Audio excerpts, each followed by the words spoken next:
Uçakta internet var 5 euroya. Yani havalimanlarındaki gibi kendi kendinize check-in yapıyorsunuz. Evet işte hemen bir Lego mağazası gördük. Biraz arkalar da kopuyor. Parasıyla 60 lira verdim. Belki de Kopenhag deyince aslında hiç tekin değil dediler ama yarın Anadolu çocuğu. İngiliz taraftarlar, fanatikler burada bizim taraftarımıza saldırmıştı.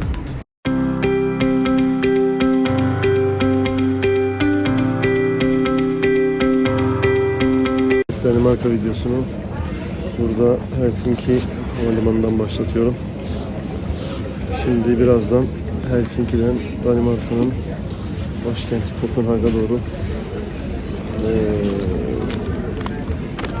uçağa bineceğim. Buradan da böylelikle bir taktik vermiş olayım. Aslında Danimarka gezisi hiç planda yoktu. Fakat Helsinki'den İstanbul'a direkt bilet çok pahalıydı. Böyle durumlarda ben hep şunu yapıyorum, size de tavsiye ederim. Yakın şehirlerden de bakın. Mesela şu an Helsinki'den İstanbul bileti 25 bin lira gibi bir fiyat. Saçma sapan bir fiyattı. Ama Kopenhag'dan 1700 liraya aldım. Ve Helsinki ile Kopenhag arasında da sadece 2000 liraya aldım. Dolayısıyla 3700 liraya bir ülke daha görmüş oluyorum. Hem de İstanbul'a daha ucuza inmiş olacağım. Havayollarının adı burada Scandinavian Airlines. Şöyle birçok noktaya uçuşu var. Genel olarak böyle uçuşlarda bir noktaya çok pahalıysa çoklu uçuş seçeneklerinden hep bakın. Başka bir noktadan daha ucuz olabiliyor. O yüzden Danimarka'yı da tekrar görmüş olacağım. İyi seyirler.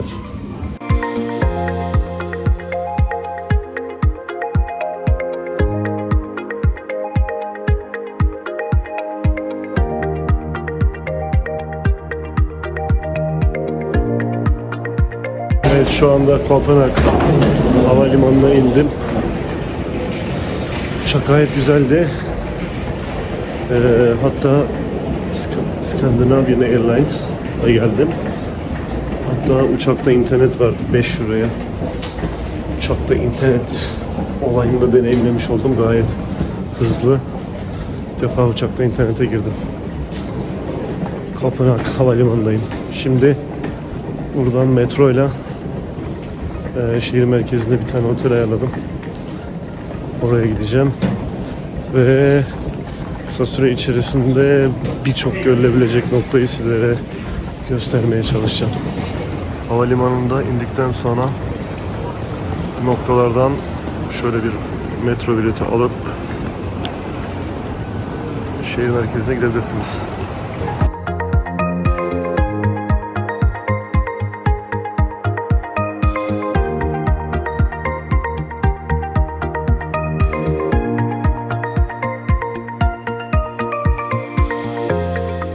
Şimdi metro ile birlikte merkez istasyonuna geldik. Kopenhag Central Station'a geldim. Hiçbir seyahatimde dostlar otelimi falan hiç ayarlamadan geliyorum. İlk işim merkeze inmek oluyor. Merkeze indikten sonra bir yerde internete girip veya e-sim alıp direkt merkeze otelimi ayarlıyorum. Şimdi de yine öyle yaptım. Hiç bilmediğim bir lokasyona geldim. İlk defa geliyorum. Merkeze geldim.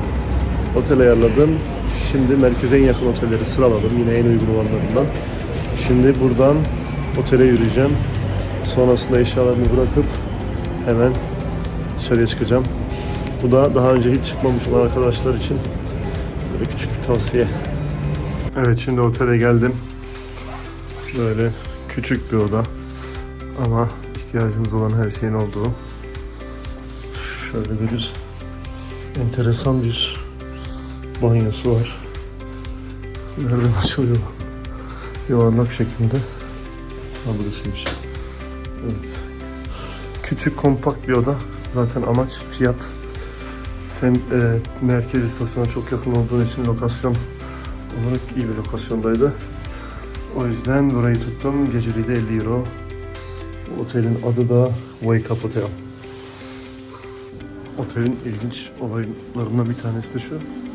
Aynı havalimanlarındaki gibi kendi kendinize check-in yapıyorsunuz. Bu da artık otomatiğe bağlanmış, dolayısıyla yakında resepsiyonist de kalmaz. Şimdi çıktım otelde.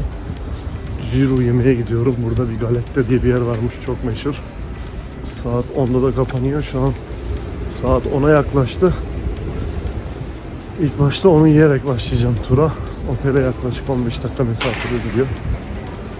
Estonya ve Finlandiya'dan sonra buranın havasına kurban olursunuz yani, inanılmaz derecede.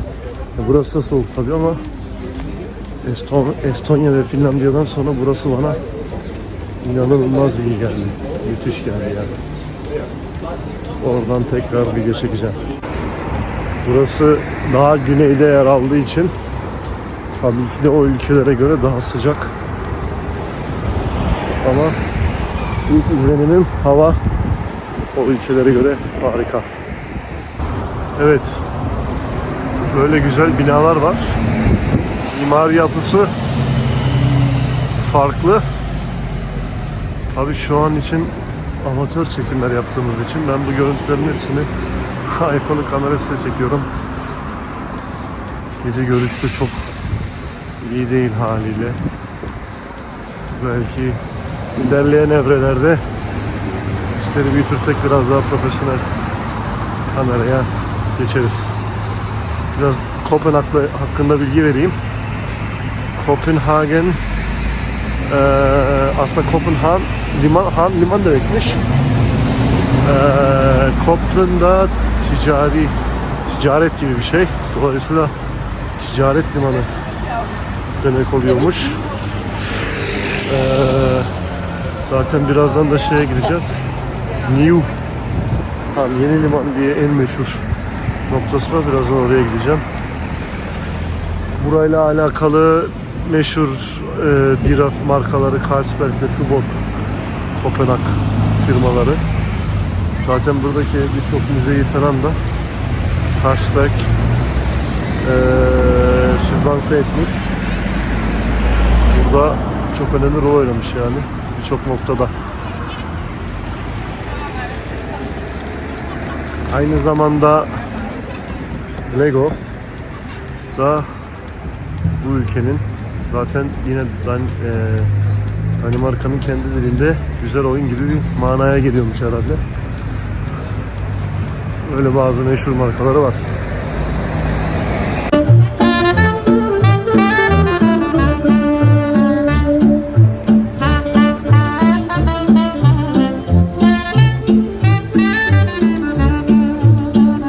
Evet, işte hemen bir Lego mağazası gördük. Biraz önce bahsettiğim konu. Danimarka'ya ait bir marka. Bunun hastaları var muhtemelen. Bir de bir bilgi daha vermeyi unuttum. Mesela ben şu an gideceğim noktaları internet olmasa dahi, eğer internet erişiminiz yoksa bile nasıl elde ediyorum? Hani şey yaparak Apple'ın haritasını çevrim dışı indirerek. Dolayısıyla size de tavsiye edebilirim. Evet. Helsinki'de de bu Old Irish Pub vardı. Burada da Old Irish Pub diye bir mekan var. Şöyle bir meydana geldim. Diğer İskandinav ülkelerine alışık olduğumuz böyle büyük bir meydan. Etrafında AVM'ler var. İnanılmaz derecede çok yemek alanı var. Hatta ilk defa Starbucks görüyorum karşıda. Genelde bu bölgede hep Espresso House diye lokal bir kafe görmüştüm. İlk defa Starbucks gördüm. Burası da o büyük meydanın hemen karşısındaki belediye binası. Oldukça ihtişamlı bir bina. Zaten biraz önce dediğim gibi Kopenhag diğer Avrupa şehirlerinden farklı olarak binalar çok ihtişamlı. Güzel bir mimari yapısı var. Gittiğim ülkelerde böyle o ülkenin en küçük kağıt para birimini topluyorum. Koleksiyonum var hatta. Bir ara onu da gösterebilirim. Ve magnet alıyorum. Daha doğrusu sonradan toplamaya başladım. Önceden hiç almıyordum. Şu an tamamıyla spontane geziyoruz. Şu an burası merkezi bir İstiklal Caddesi gibi bir yer olsa gerek. Ben de şu an sizle birlikte görüyorum. Genelde böyle şavarma noktaları gördüm. Arapların galiba. Dünyanın her yerinde var. Bu şekilde burada bir galeta varmış. Galeta diye bir yer varmış. Asıl ben oraya arıyorum. Vardınız. Hatta duyduğunuz üzere vardım galiba. Evet, churros. Bunu yemek için geldim. Bakalım bir de bir churroslarım. Aslında bizim İstanbul'da falan churrosların aynısı ama lezzet olarak çok güzel dediler. Böyle bir bakın. Gayet top. Churroslarla bu şekilde. Uçaktan yerimde ilk bunu yemeye geldim. Ki tatlıyla hiç arası olmayan bir insanım yani. Bakalım tadına. Evet. Şimdi çiroyu aldık. Deniyoruz.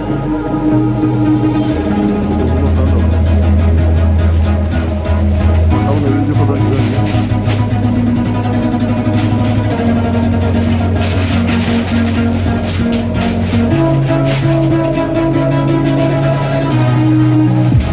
Şarkılar da kopuyor. The delightful aroma you're smelling and the crispy golden churros you're about to enjoy are crafted with care and cooked to perfection just for you. Tatlı Thank you for sevmeyenler choosing Regissimo, where bile quality biraz and beğendim freshness come diyebilirim ama first. eğer benim bir tatlıyı sevmiyorsanız yani bana bütün tatlılar dünyadaki aynı geliyor. You Devam said you edelim. can't have them. Şöyle bir kilise var. Church of Grand, okuyamıyorum şu an. Yine bu İstiklal Caddesi gibi olan caddenin devamında. Yalnız bütün mağazalar şu an saat 9. 9 demeden hepsi kapatmış. Tesadüf burada da bir PlayStation 5 reklamına denk geldim. 2000 krom diyor.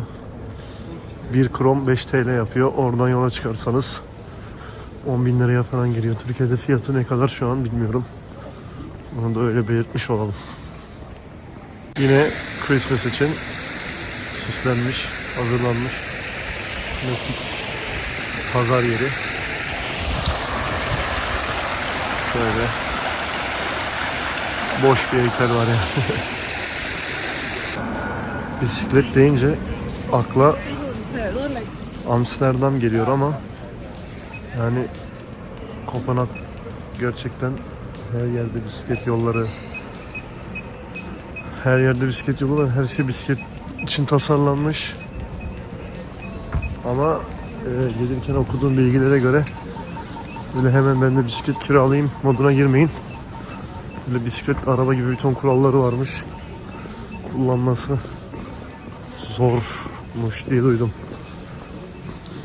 Bu arada bu caddenin adı, meşhur bir adı vardı. Onu da yazarım. Strogate miydi? Stragate miydi? Danimarka dili bu arada Almanca'ya çok benziyor. Strogate miydi bu caddenin adı? Onu ben aşağı eklemiş olurum. Meşhur bir cadde ama dediğim gibi saat 8'den sonra hiçbir yerde alışveriş yapmayı falan düşünüyorsanız alışveriş yapamazsınız. Her yerde bisiklet var. Adamlar doğayı koruyor. Tabii ki de kapalı olduğu için ben giremedim ama burası turistik noktalardan bir tanesi. İşte Guinness Rekorlar kitabının müzesiymiş. O da buradan galiba, Danimarka'dan çıkma. Dünyanın en uzun insanı, işte en kilo insanı şu dayı 400 küsur kiloymuş falan. Böyle değişik müzeleri tabii bu saatte geldiğim için kaçırmış olduk. Vallahi biraz önce bisiklet çarpıyordu. Bakın böyle bisiklet için bile ışıklar var. Bizim gibi böyle Türkiye'den gelip bisikleti ciddiye almayıp yürürseniz bisiklet kazasına kurban gidebilirsiniz. Ayrıca Danimarka'ya pahalı diyorlardı. Bir suya 2 euro verdim. 60 lira. Hemen hemen 60 lira verdim. Bugünün parasıyla 60 lira verdim. Belki de yarının parasıyla 100 lira vermiş olacağım. Evet. Burayı da yine böyle güzel bir şekilde süslemişler. Bu kanal, buradaki kanal böyle doğrudan şeye çıkıyor. New Han dedikleri yeni limana çıkıyor. Caddenin ışıkları aslında çok daha güzel duruyor ama şu anda çekmiş olduğum telefon kamerası olduğu için maalesef çok iyi yansıtamıyorum bunları. Evet. Kopenhag şehri şu ana kadar hoşuma gitti. Gerçekten güzel. Evet, şimdi de Kopenhag deyince akla ilk gelen noktadayız. New Han, yeni liman noktası. Hatta böyle Christmas'la da birleşince böyle güzel süslemişler. Bu görmüş olduğunuz binaların hepsi çok eski binalar. 1600 yıllardan kalma. Danimarkalıların atası olan Vikinglerin zamanında sefere, işte böyle istilalara falan çıkmadan önce gelip dinlendiği noktalarmış. Işıklar çok patlıyor. Kamera akşam, iPhone'un performansı çok kötü. O yüzden kusura bakmayın. Şöyle çekeceğim. Burası gerçekten çok güzel, farklı. Aslında ben acayip derecede Amsterdam'a benzettim. Amsterdam'daki kanal gibi. Ama gerçekten farklı. Akşam olduğu için çok güzel fotoğraflar da çekemiyor olacağım. Aslında gündüz vakti. Yarın erkenden de döndüğüm için şimdilik burayı böyle çekmek zorundayım. Bakalım. Şöyle gördüğünüz üzere sokakta çok güzel canlı.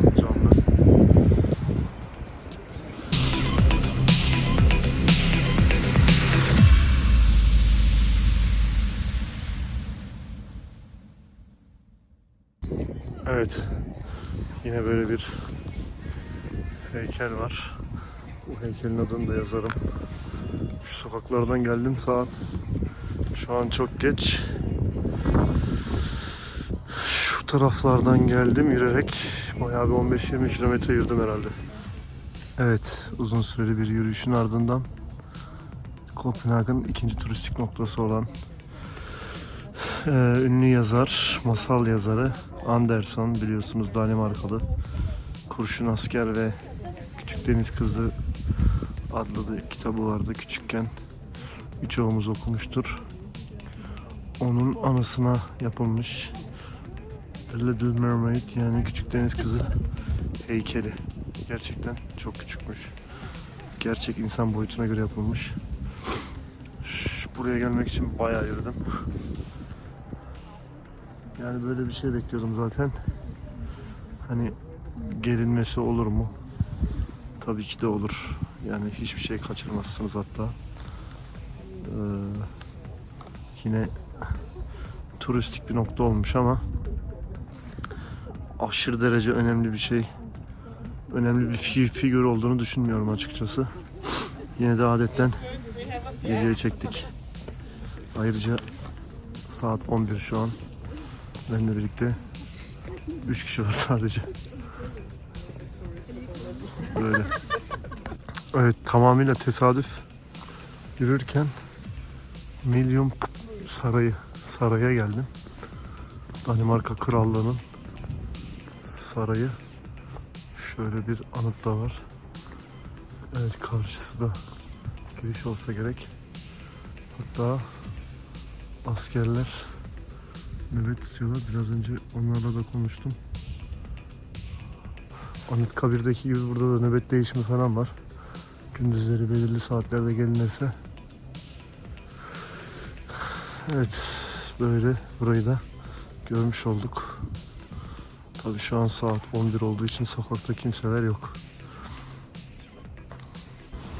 Bana garip gelen şu oldu. Böyle saraya. Bakın orada askerler var. Elimi kolumu sallayarak girebiliyorum. Enteresan.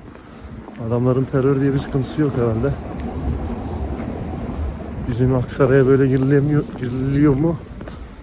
Yani kesinlikle girilmiyordur diye düşünüyorum. Yalnız kral da işini biliyor ha. Şöyle güzel bir yere, güzel bir yerde saray. Burada kanal var. Kanal manzaralı. Böyle güzel bir yerde. Evet, şu anda saat gece 1 ve ben Cristiani denilen özel bir lokasyona geldim. Burası özel bir yer. Aslında hiç tekin değil dediler ama yer mi Anadolu çocuğu. Şöyle bayrak, şöyle bir bayrakları bile var hatta. Burada illegal her şey dönüyormuş. 1971'de hippiler gelip burada Danimarka'da özellik almışlar. Daha doğrusu özellik olmak istemişler. Danimarka devleti önce müsaade etmemiş. Sonra toprakları verin falan demiş. Buranın kendi para birimi bile varmış. Zaten bütün kokular geliyor şu an burnuma.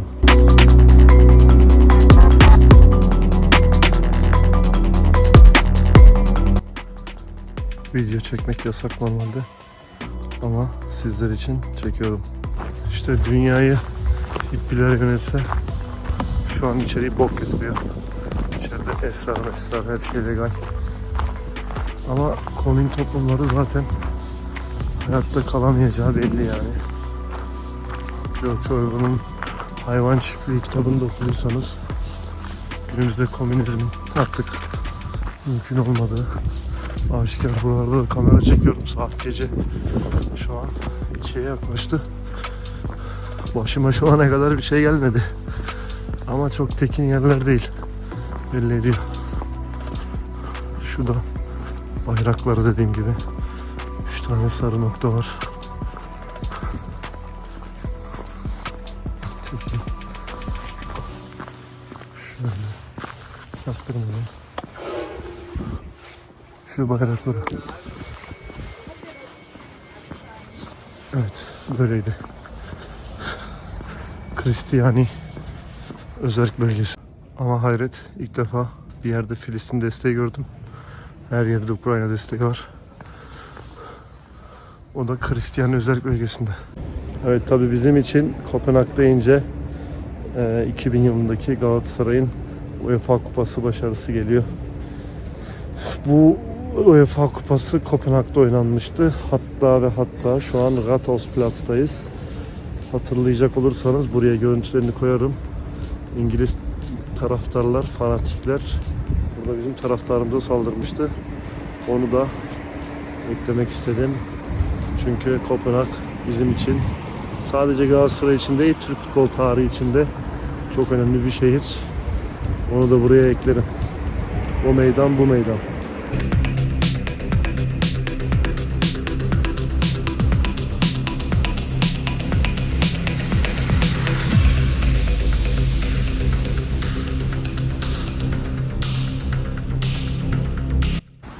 Avrupa'nın her yerinde böyle bir şeyler yenilenirken adamlar çok uzun sürede yapıyorlar.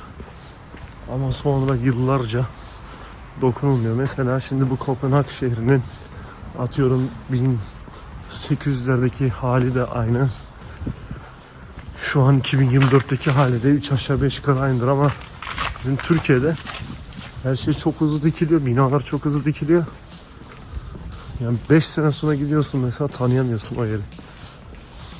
Şu binalar falan hep muhtemelen eskidir yani. Ama çok sağlam yapılar oluyor. Bilmiyorum, bunu da böyle eklemek istedim. Böyle mağazalarda bisiklet kiralayabiliyorsunuz. Günlüğü. Evet, biraz önce video yarım kaldı çünkü ön belleğim dolmuş telefonda. Evet, diyordum ki yani bisikletler günlük 1500 liraya falan geliyor. Danimarka tamam pahalı. Ama mesela bu paralara Bali'de motor kiralıyordunuz. Hatta bu paralar da 5 dolardı. 150 liraya falan. Yani sadece Bali değil, birçok ülkede böyle motor kiralama sarılarına denk geliyor. Evet, burası da Andersen anıtı. Andersen'i biliyorsunuz arkadaşlar. Kurşun asker. Biraz önce gösterdiğim Küçük Deniz Kızı adlı hikayelerin yazarı. Karşı tarafta Tivoli diye bir Luna Park.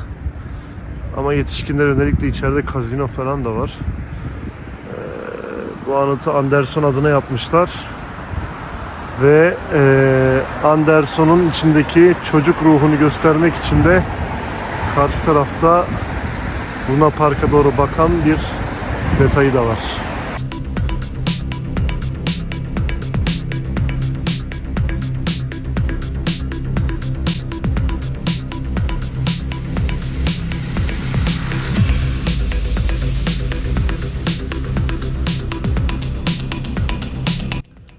Evet, yaklaşık 5 saatlik bir yürüyüşün ardından önemli noktaları göstermeye çalıştım.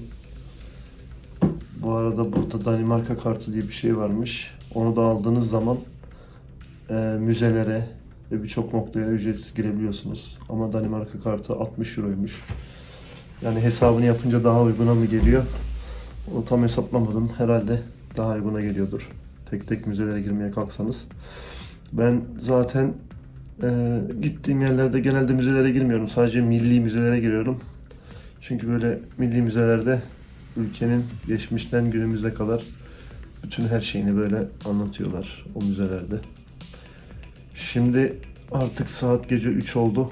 Otele geri döndüm. Burada videoyu kapatıyorum. Eğer bunu normalde hiç söylemem ama izleyenlerin %95'i kanala abone değilmiş. Dolayısıyla yani %95 abone değilse bu videoları kim izliyor? Benim aboneler nerede? Dolayısıyla o kadar emek verdik. Eğer beğendiyseniz beğenip abone olursanız beni çok mutlu edersiniz. Kopenhag'dan iyi geceler. Aslında videoyu kapatmıştım ama önemli olabilecek bir bilgi daha öğrendiğim için onu da paylaşmak istedim. Burada tax free sadece o ülkenin, yani o ülkeden çıkış yaparken değil, bütün Avrupa Birliği ülkelerinden neresinden çıkış yaptığınız önemli değil. Almanya'dan alışveriş yaptınız, Danimarka'dan çıkıyorsunuz. Tax free alabiliyormuşsunuz. Ben mesela öyle olduğunu bilseydim, bilmediğim için aldığım ürünlere hiç tax free Global Blue kağıt doldurmadım. Ama alsaydım şu anda iade alabilecektim. Bilginiz olsun.